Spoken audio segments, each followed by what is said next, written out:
So, imagine a therapy that doesn't need your immune system to fight cancer. Yeah, that's exactly what this breakthrough bacterial duo achieves. It's pretty wild how they Right. use two kinds of bacteria to target tumors directly. Wait, so these aren't your everyday bacteria, are they? Exactly. They're Proteus mirabilis, which lives in the tumor, and Rhodopseudomonas palustris, a photosynthetic one. Yep. Together, they form a consortium called AUN that literally dismantles the tumor by selectively destroying its blood vessels and cancer cells. That's fascinating. And this works even in patients with compromised immune systems? Yep, that's the kicker. Traditional immunotherapies like CAR T or checkpoint inhibitors rely heavily on immune cells, which some patients just don't have in full force, particularly after chemotherapy. Right. This therapy is engineered to bypass that requirement entirely. It's like turning cancer's own environment against it. Very clever. Exactly. It's like, turning the tables in a game where you're down, but then suddenly, bam, the playing field itself works for you. By shifting the bacterial ratios inside the tumor. Initially, the mix is about 397, but then it flips to almost 99.1 in favor of the anti-tumor bacteria. Cool. Wait just a minute. The drastic shift in bacterial ratio sounds almost too engineered. Don't you think there might be reasons to be cautious? I get what you're saying. It does sound almost too perfect.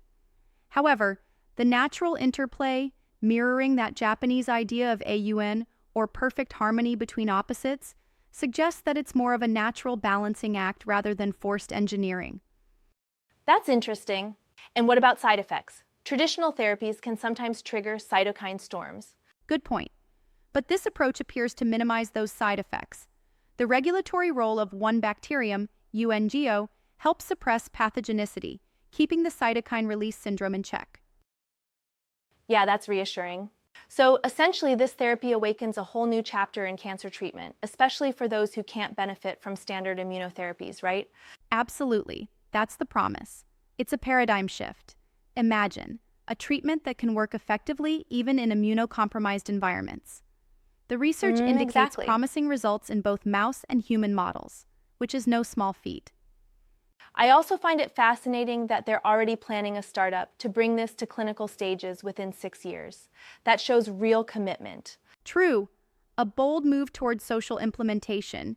It really rethinks how we approach bacterial Right. therapies for cancer. It's not just a novel idea, it has a long history, stretching back to the 1800s when physicians first used bacteria to combat cancer. It's amazing how ideas from the past can evolve into such advanced treatments today. Yeah, and the fact that this therapy exclusively targets the tumor environment without demanding your immune cells is revolutionary. It could open up real hope for Absolutely. patients who, until now, had few options. So, while there might be some skepticism about the scalability or unforeseen complications, the fundamental science seems rock solid and really promising. Exactly. The science is robust and backed by peer-reviewed research. It's a leap Indeed. forward in our fight against cancer, one that might finally address the unmet needs of so many patients. I'm really excited to see where this goes. Thanks for breaking it down. It's truly a game changer.